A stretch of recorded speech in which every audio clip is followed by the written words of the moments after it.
Բարև ձեզ, Նյու Արմենիայի եթերում մենք զրուցում ենք ԳՄՍ նախարարի տեղակալ Ժաննա Անդրեասյանի հետ։ Բարև ձեզ, Տիկին Անդրեասյան։ Բարև ձեզ։ Տիկին Անդրեասյան, մամուլում լուրեր են շրջանառվում, որ փոխնախարար Գրիշա Թամրազյանի հրաժարականի հիմքում ընկած են գաղափարական տարաձայնությունները, ըստ որի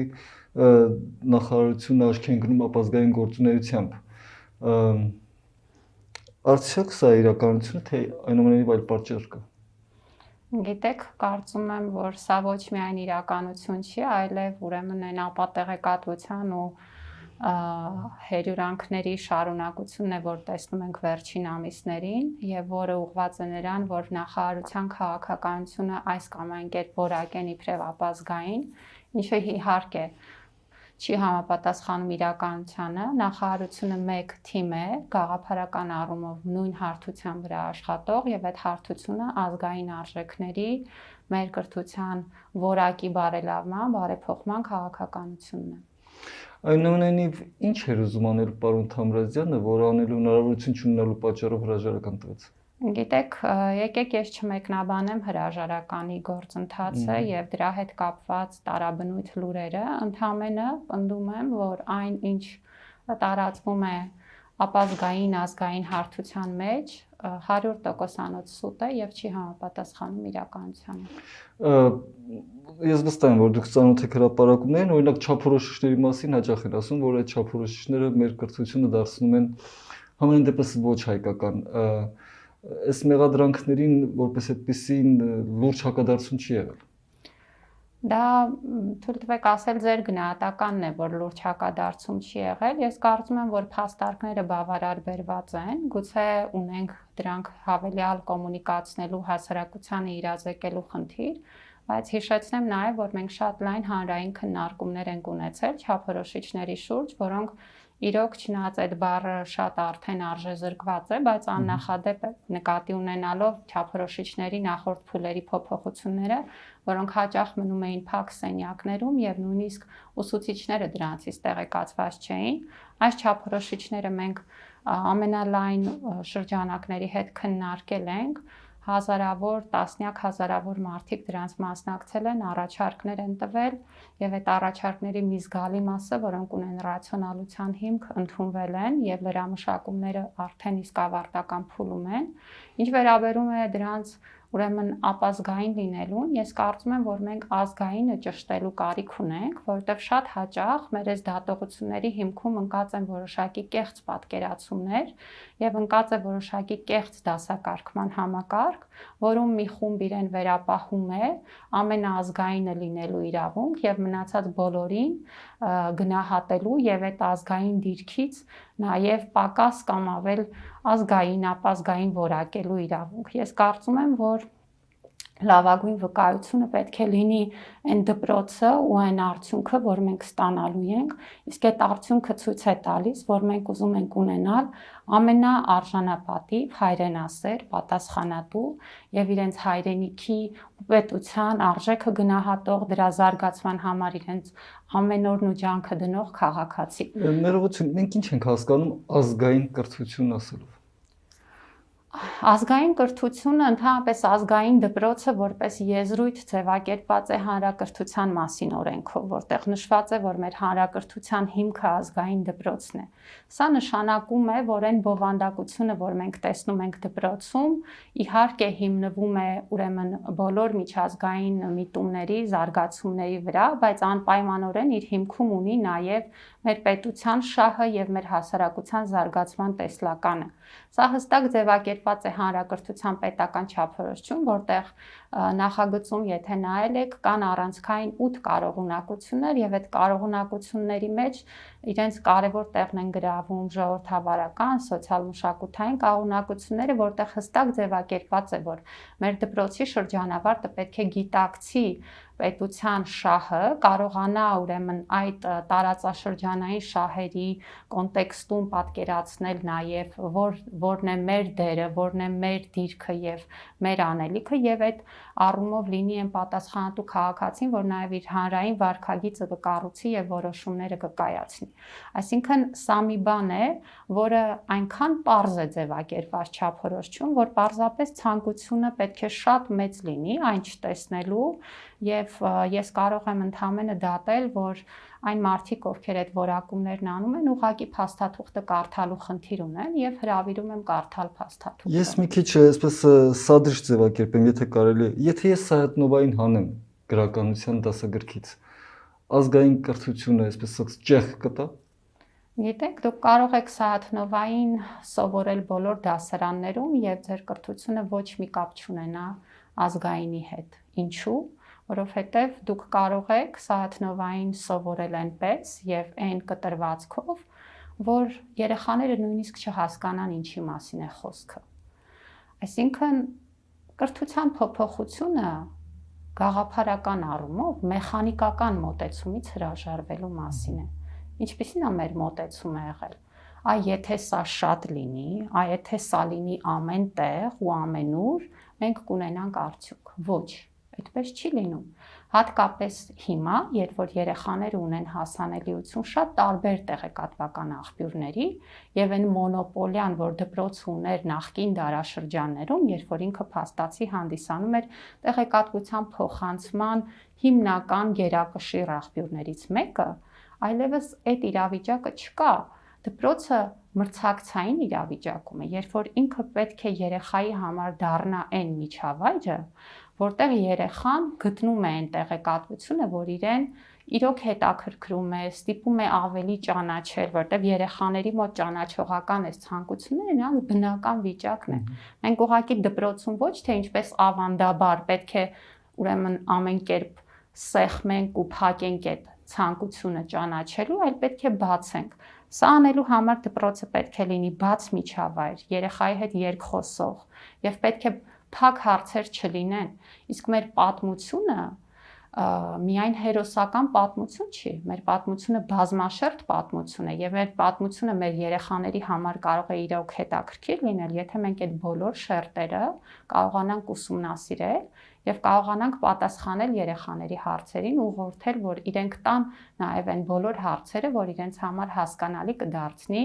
մեր անցյալը, մեր ներկան եւ այն թե ինչպիսի ապագա մենք կարող ենք ունենալ։ Սրա մասին է այս փոփոխությունը։ Այս փոփոխությունն ասում է, եկեք մեխանիկորեն երեխայի օրը չլցնենք այսքան առարկայով ու այսքան ժամով, եկեք մտածենք ինչին է ուղղված դա։ Գուցե առարկաները պետք է ոչ թե 10 լինեն, այլ 7 լինեն, բայց դրա միջոցով մենք ավելի շատ բանի կհասնենք։ Գուցե հեղինակները պետք է ոչ թե 20 լինեն, որոնց վազելով անցնում ես եւ որևէ մեկի մասին ոչինչ չես հիշում, այլ պետք է 5 լինեն եւ այդ 5-ին է պետք է ընտրի ուսուցիչը աշակերտի հետ միասին։ Այսինքն սրա մասին է խոսակցությունը եւ այդ քննարկումը պիտի գնա այս հարթության մեջ։ Տիկին Անդրեսյան, ես Google-ի որոնողական համակարգի հետ հայկական հատվածում փորձել եմ, այսպես ասած, ծանոթանալ պատմության առարկայի, որի մասին քիչ առաջ խոսեցիք, վերաբերյալ նախկինների, այսպես ասած, փաստարկումներին, այն որ Վանի պատմությունը մեր մոտ սկսվում է Վանի թագավորությունից եւ այլն, եւ փորձել եմ գտնել, այսպես ասած, իշխանության հակափաստարկները եւ եթե անկեղծ հիմնականում վերել է հենց հակաիշխանական եւ ընդդիմադիր կայքերի տեղեկությունները պատմության չափորոշիչների մասին։ Ես ուզում եմ հասկանալ, որտեղ է ապա տեղեկատվությունը, եթե ձեր փաստարկներն այնուամենայնիվ համացանցում չկան, նկատում եմ ձեր փաստարկները սփռված չեն։ Կարևոր հարց եք բարձրացնում, որովհետև ստացվում է, որով բարձր է գոռում ու շատ է գոռում, նաև ճշմարիտ է։ Իրականում մենք բոլորս հասկանում ենք, որ այդպես չի եւ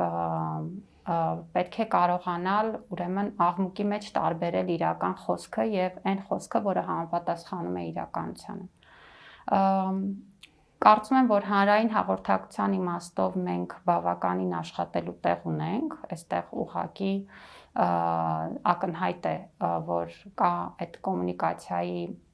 բարելավման կարիքը, բայց միևնույն ժամանակ կարծում եմ, որ մենք պետք է տարբերենք լսարանները եւ այն ինչի մասին դուք խոսում եք, դուք վկայակոչեցիք Google-ը, մենք խոսում ենք ընդհանուր հանրության մասին, հա։ Եթե խոսենք հենց ուսուցչական հանրույթի մասին, խոսենք թիրախ խմբերի մասին, որոնք լինելու են այդ չափորոշիչների իրական հասցեատերը, այսպես ասեմ, ապա կարծում եմ, որ այդ կոմունիկացիայի մակարդակը, այդ թիրախային կոմունիկացիայի մակարդակը շատ ավելի բարձր է։ Ինչու՞, որովհետև մենք ունեցել ենք առանձին քննարկումներ ուսուցիչների հետ, եւ ուզում եմ ես մեկ անգամ շեշտել, որ սա փորձել ենք անել համավարակի պայմաններում, երբ որ կան սահմանափակումներ, այդ քննարկումները դեմ առ դեմ կազմակերպելու, հատկապես ամռանը հուլիս ամսին, երբ որ մենք բոլորս հիշում ենք, թե ինչպիսի ուրեմն պիկային իրավիճակում էինք համաճարակի պայմաններում, մենք կարողացել ենք քննարկումները կազմակերպել մասնագիտական տարբեր խմբերի հետ քննարկել, ընդ որում դրանք տարբեր ինստիտուտներ ներկայացնող խմբեր են եղել։ Ես կարծում եմ, որ եթե ընդհանուր լայն հանրության շրջանում այդ կոմունիկացիայի հավասարակշռությունը գուցե միանշանակ չէ, ապա մասնագիտական եւ թիրախային կոմունիկացիայի մասով մենք ունենք ավելի ուրեմն հարթ գործընթաց։ Տիկին Անդրեսյան, դուք մտածել եք հետեւյալ բախման մասին, ես կփորձեմ ձևակերպել հիմա։ Դուք բոլորովին նոր չափորոշիչներով մտնում եք դպրոց, տալիս եք այսպես նոր բովանդակություն, նոր տեխնոլոգիաներով եւ երեխան բնականաբար ունի ծնող, որը ինչպես ասում են, համաձայն չէ իշխանության հետ։ Նա գնում է տուն, ներկայացնում է այդ ամեն ինչը եւ ծնողը հանկարծ երեխայի հետ ունենում է բախում։ Այսինքն սկզբից այդ բախումը այսպես ներքին է,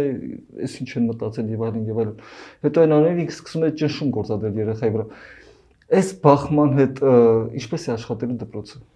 Գիտեք, ինձ թվում է դա ամենաբնական վիճակն է, որ ծնողը երեխայի հետ ունենա բախում։ Դա զարգացման գրավականն է։ Իսկ եթե դա ագրեսիվ բախում է։ Հա, դա իհարկե այլ է, բայց ես կարծում եմ, որ ընդհանրապես հանրության զարգացման գրավականներից մեկը այն է, որ երեխաները ինչ որ պահից սկսած պետք է չհամաձայնեն ծնողների հետ։ Պետք է ունենան սեփական կարծիքը, դիրքորոշումը, իհարկե նաև պետք է լինի այդ միջավայրը, որ դրանք քննարկեն, խոսեն եւ դա չվերածվի բռնության կամ ձեր նշած ուրեմն ագրեսիվ գործընթացների, բայց եկեք սկզբունքորեն գաղափարապես հասկանանք, որ լավ է, որ ուրեմն մենք ունենանք տարբեր կարծիքներ եւ տարբեր մոտեցումներ, սա միշտ լավ է եւ միշտ դեպի զարգացում է տանում։ Հիմա ինչպես ենք մենք դրա հետ գործ ունենալու։ Դպրոցի աշխատանքը միայն երեխայի հետ աշխատանք չի։ Եվ երբ որ մենք խոսում ենք չափորոշիչների մասին, պիտի պարզ պատկերացնենք, որ դա ընդհանրապես մի բաղադրիչն է այն դպրոցի, որ մենք պատկերացնում ենք իբրև այս փոփոխությունների արդյունք, բայց մենք խոսում ենք շատ ավելի մեծ փոփոխության մասին։ Դա դպրոցի ֆինանսավորումն է, կառավարման համակարգն է,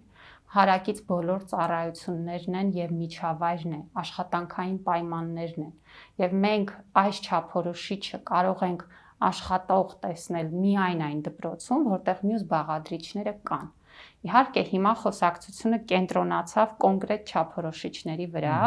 եւ ես ուրախ եմ, որ այդպես եղավ, որովհետեւ այս խոսակցությունը շատ օգտակար խոսակցություն էր։ Կրթությունը դարձավ օրակարգային։ Այլ հարց է, որ այդ բանավեճի մակարդակը մեզ համար բավարար չի, շատ հաճախ մենք բովանդակության մասին խոսելու փոխարեն խոսում ենք շատ ուրիշ բաների մասին, ապա տեղեկատվության մեծ ծավալ կա, բայց կրթության մասին խոսակցությունը պահանջված է եւ պետք է այդ խոսակցությունը ունենալ։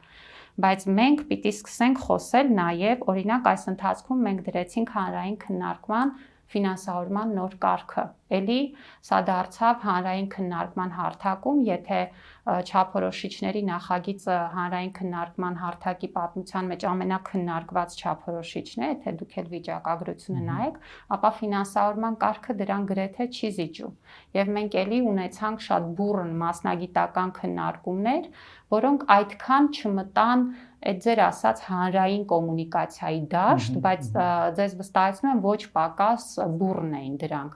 Եվ սա ոչ պակաս կարևոր փոփոխություն է, որտեղ օրինակ մենք այստեղ առաջարկում ենք ուրեմն վերջին տարիներին ընդունված եւ գործող սովորող թվով ֆինանսավորումից անցում կատարել բոլորովին այս սկզբունքով ֆինանսավորման։ Հիմա կառավարման համակարգում մենք բերում ենք խորհուրդների խոշորացման, տնօրենների ընտրության կարգի էական փոփոխություններ։ Մենք խոսում ենք դպրոցների կառավարման լիազորությունները հեռանկարում համայնքներին լիազորելու, փոխանցելու մասին։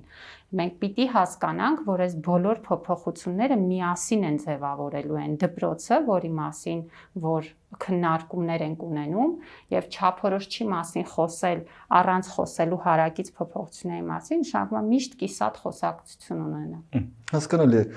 Տիկին Անդրեասյան, հավանաբար չեք հերքի, որ հասարակության մեջ կա այնուամենայնիվ դժգոհություն Իհարկե։ ԳՄՍ նախարարության գործունեության հետ կապված, նույն չափորոշիչներ, ազգային կրթություն, ապազգային կրթության կազմակերպում, ընդ որում դժգոհողների մեջ են նաև հեղափոխության այսպես ասած աջակից, մասնակից մարդիկ, որոնց դուք չեք ամանի այնուամենայնիվ կոռումպացված։ Ինչով եք սա բացատրում, որ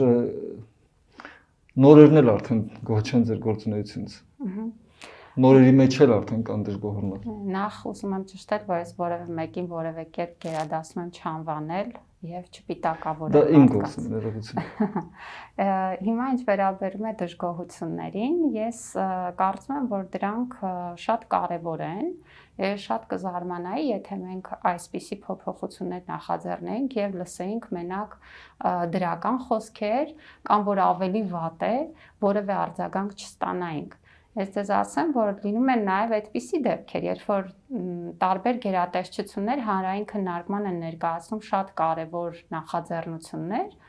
որոնք գրեթե արձագանք չեն ստանում։ Սա շատ ավելի վտանգավոր է, որովհետև իրականում նշանակում է դրա հետևանքը եւ ուղիղ կապը իրենց կյանքի հետ մարդիկ չեն պատկերացնում։ Ես կարծում եմ, որ լավ է, որ մեր հասարակության մեծամասնություն շահագրգիռ վերաբերմունք ունի կրթության հանդեպ, կրթության որակի հանդեպ։ Սա հանրային վերահսկողության մի միջավայր է ստեղծում, որը ստիպում է այդ որոշումները կայացնող մարմնին, լիազոր մարմնին լինել 10 անգամ ավելի ուշադիր։ Իսկ այն որ ձեր կողմնակիցները ձեր հետ համաձայն չեն։ Գիտեք, եթե խոսքը քաղաքական թիմի մասին է, ապա եկեք ուրեմն ընդունենք, որ մենք անցել ենք վաղուց այն ժամանակները, ուրեմն այդպիսի մի վաղ խորհրդային շրջանի մի վեբ կար, որում նկարագրվում էր ուրեմն ընտրությունների վիճակը խորհրդային կարգերի հաստատումից հետո եւ ուրեմն այդ սովխոզում ընտրության մեխանիզմներ նկարագրվում, ասում էր, որ որոշեցինք, որ այսինչը միշտ ձեռնպահ կքվեարկի, որտեվ հո բոլորը նույն ուրեմն կարծիքը չեն ունենալու, կողմ չեն քվեարկելու։ Ինձ թվում է մենք անցել ենք այդ ժամանակները եւ 2018-ին եւս մեկ անգամ անցանք այն ժամանակները, երբ որ քաղաքական թիմի անդամ լինելը նշանակում է, որ նույնիսկ եթե համամիտ չես, ապա որևէ կերպ պիտի դա ցույց չտաս քո հանրային վարքագծով։ Ես կարծում եմ, որ քննարկումները այն առողջ միջավայրն է, որ նաև այդ քաղաքական թիմին պիտի թույլ տան չլճանալ, առաջ գնալ եւ պահել կապը հանրության հետ եւ այդ զարկերակի վրայից երբեք ժամանակավրեպ դառնալու միտումը ու վախը չունենալ։ Ես շատ նորմալ եմ դրան վերաբերում։ Մենք ազգային ժողովի համապատասխան հանձնաժողովի հետ օրինակ չափորոշիչները մի քանի անգամ քննարկել ենք, դրանց ներկա են եղել նաև ընդդիմադիր ուրեմն կուսակցությունների ներկայացուցիչները, խմբակցությունների ներկայացուցիչները, տարբեր կարծիքներ են հնչել։ Նախարարության ներսում մենք հարցերը քննարկում ենք եւ կարող ենք օրինակ նույն մոտեցման շուրջ ունենալ տարբեր եղանակների մասին պատկերացումներ։ Ինչպես է հնարավոր այլ կերպ, սա բնական վիճակ է։ Վարչապետ Նիկոլ Փաշինյանը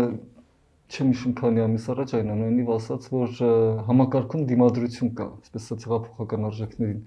Կրթության ԲՄՍ նախարարությունում կա այդ դիմադրությունը։ Դուք նախարարության մասին եք խոսում, թե կրթության համակարգի։ Համակարգի դպրոցի տնօրեններ, մարզպետարանների վարչության պետեր կամ նրանց։ Ես կարծում եմ շատ մեծ ինքնախապեյության պետք է տարված լինես, որպեսզի չտեսնես, որ այո կա դիմադրություն, որ այդ դիմադրությունը բավականին մեծ է եւ այդ դիմադրությունը նաեւ զգալի դանդաղեցնում է այն գործընթացները, որը հնարավոր էր անել ավելի արագ, հնարավոր էր անել ավելի որակյալ, որովհետև այդ դիմադրության պատճառով է նաև, որ որոշ գործընթացներ միջև տեղ հասնելը խեղաթյուրվում են, ներկայացվում են այլ կերպ, քան պետք է իրականացվեն, եւ իհարկե այս խնդիրները կան։ Նաև այս պատճառով մենք հիմա հանրակրթության մասին օրենքի մի մեծ փոփոխություն ենք պատրաստում, որով նախատեսում ենք նաև բավականին ուրեմն մեծացնել այն բոլոր վերահսկող մեխանիզմների դերը, որոնք մեզ թույլ են տալու համակարգը, ու ես ուզում եմ սա հստակեցնել։ Խոսքը չի գնում, ես քիչ առաջ խոսում էի կարծիքների, մոտեցումների տարբերության մասին։ Խոսքը չի գնում այլակարծության մասին։ Խոսքը գնում է շատ կոնկրետ բաների մասին։ Դիմադրության մասին։ Այո, որ մենք համակարգում ունենք մարդիկ, որոնք սկզբունքորեն չպիտի այդտեղ լինեն։ Դուք նրանց դեմքով գիտեք։ Դժվար է բոլորին դեմքով իմանալը, մենք գիտենք իրենց տիպային ու որակական առումով։ Դրանք տնօրեններ են, աշխատակիցներ են, որոնք գործել են ինչ-ինչ մեքենայություններ, ինչ-ինչ անօրինություններ եւ կարողանում են մնալ իրենց տեղերում օրենսդրական բացերի շնորհիվ, որոնք շատ լավ գիտեն այդ մեխանիզմները, օրինակ ինչպես խուսափել կարգապահական տույժից, որտեղ կա օրենսդրական բաց, որտեղ կան ժամկետներ, որտեղ կան պայմաններ, այսինքն մենք պիտի հասկանանք, որ մենք գործում ենք մի օրենսդրության պայմաններում, որը ամբողջությամբ գծված է այդ համակարգի տրամաբանության մեջ։ Այս փոփոխությունները ուղղված են նրան, որպեսզի մենք կարողանանք աշխատեցնել ֆիլտրերը։ Օրինակ, եթե մենք տնօրենի հավակնորդներին հավաստագիր ենք տալիս, ապա այդ հավաստագիրը պետք է ունենա արժեք, այսինքն մենք պիտի այնպիսի որակական գործընթաց ապահովենք, որ մի կողմից ի սկզբանե ասենք, որ պետության քաղաքականությունն է, որ դպրոց կարող է գնալ միայն այն մարդը, որը առնվազն այս խնդիրները չունի, եւ նաեւ դրա արժեքը պետք է լինի այն բովանդակությունը, որ մենք տալիս ենք հավաստագրին, որպեսզի դա ստուգի ոչ թե օրենքի ինչ դրույթների մեխանիկական իմացությունն ու անգիր անելը, այլ այն հմտությունները, կարողությունները, որ վաղը թույլ են տալու այս մարդուն, որ արդեն կունենա հավաստագիր, հավակնել դպրոցի տնօրենի պաշտոնի եւ այդ դպրոցը կառավարել որպես բարեխիղճ եւ արդյունավետ կառավարիչ։ Այստեղ իհարկե խնդիր է, թե ինչպիսի պահանջներ մենք ունենք օրինակ դպրոցի տնօրենից։ Դպրոցի տնօրենը պետք է լինի ուրեմն լավ կառավարիչ, մենեջեր, թե ինքը պետք է ուսումնական բովանդակության պատասխանատուն լինի, հա։ Խնդիրներ կան, որոնք օրենքների մակարդակում, իրավական դաշտում բավականին խճճված են եւ տեղ են թողում տարբեր մեկնաբանությունների եւ այսօրվա իրավիճակը հետևանք է նաեւ նրա, որ այս ուրեմն դիմադրությունը սովոր է գործել այս պայմաններում։ Երբ որ մենք խաղի կանոնները հստակեցնում ենք նաև իրավական դաշտում, ապա արդեն իսկ այդ դիմադրությունը զգալի կնվազի։ Ձեզ շնորհակալություն Տիկին Անդրեասյան։ Շնորհակալություն։ Հիշեցնեմ, որ մենք զրուցում էինք կրթության, գիտության, մշակույթի եւ սպորտի նախարարի տեղակալ Ժաննա Անդրեասյանի հետ։